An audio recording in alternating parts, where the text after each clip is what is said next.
The storm did not arrive with rain. It arrived with silence, a heavy, unnatural silence that pressed against the walls of Ileayo like an invisible hand. Inside the royal chamber, King Ade sat unmoving on his throne.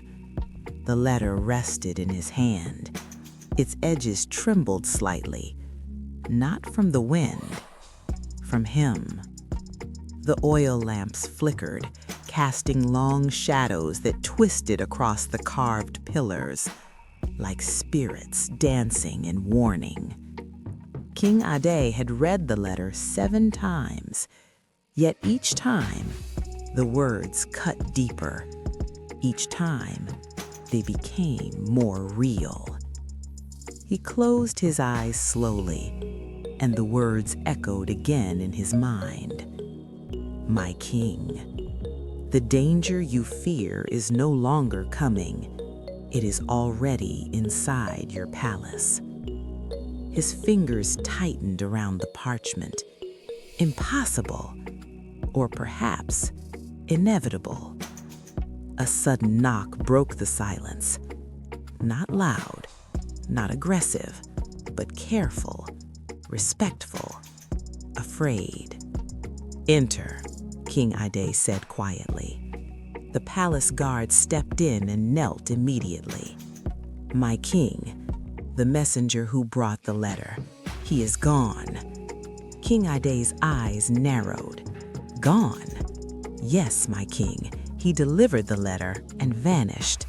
No one saw him leave the palace gates. The room grew colder.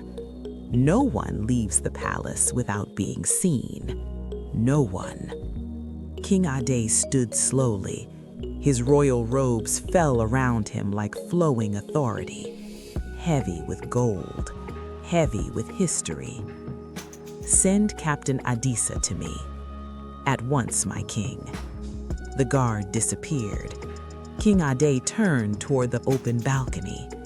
Beyond it, the kingdom slept, peaceful, unaware, vulnerable. But King Ade knew something his people did not. Peace is often the mask worn by danger. And tonight, danger was smiling. Footsteps approached, firm, confident, loyal. Captain Adisa entered the chamber and bowed. Your king. King Ade handed him the letter. Read.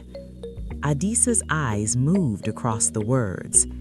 His face did not change, but his silence spoke loudly. My king, do you trust your palace? The question lingered, heavy, dangerous. Suddenly, a voice emerged from the shadows. Yes. Both men turned sharply. Prince Femi stepped forward slowly. Brother, you seem troubled. His voice was calm, too calm. A letter arrived tonight, King Ade said. Danger comes with the crown, brother.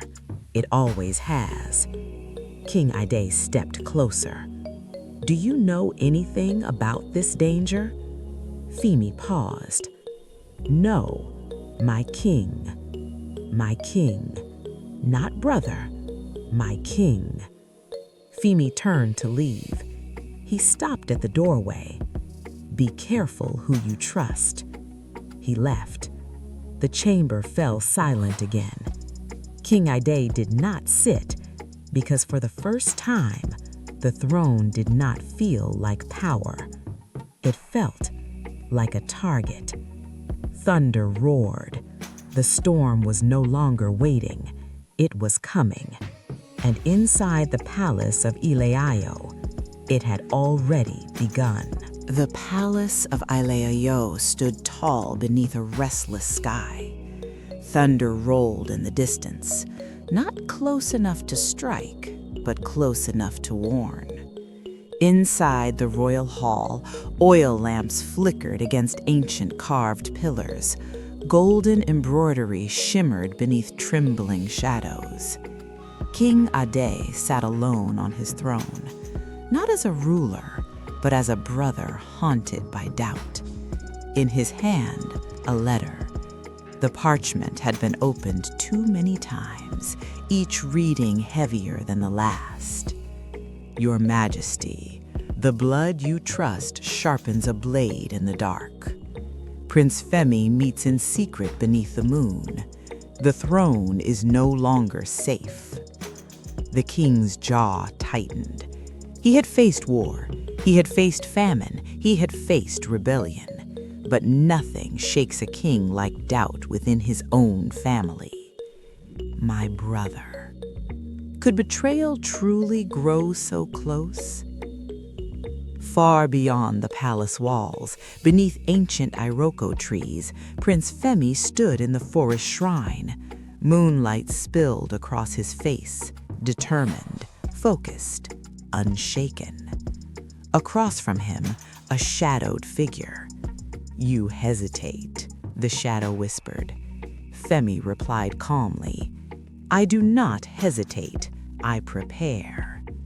The northern generals gather strength. If you delay, your brother falls. Femi turned toward the distant palace lights. I will not move against my brother. A low chuckle echoed.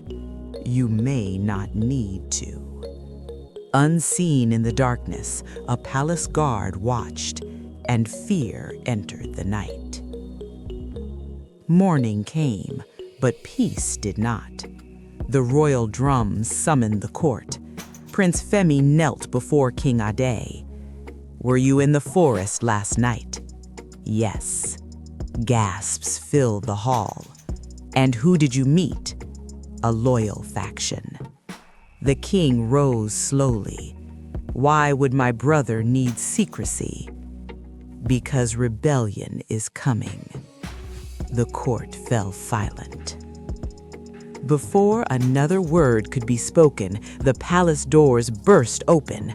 Your Majesty, the northern generals marched toward the outer villages. Panic rippled through the court. King Ade turned slowly toward his brother. You knew.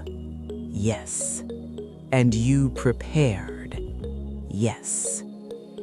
Then, a slow clap echoed from the back of the hall. I see the drama unfolds perfectly.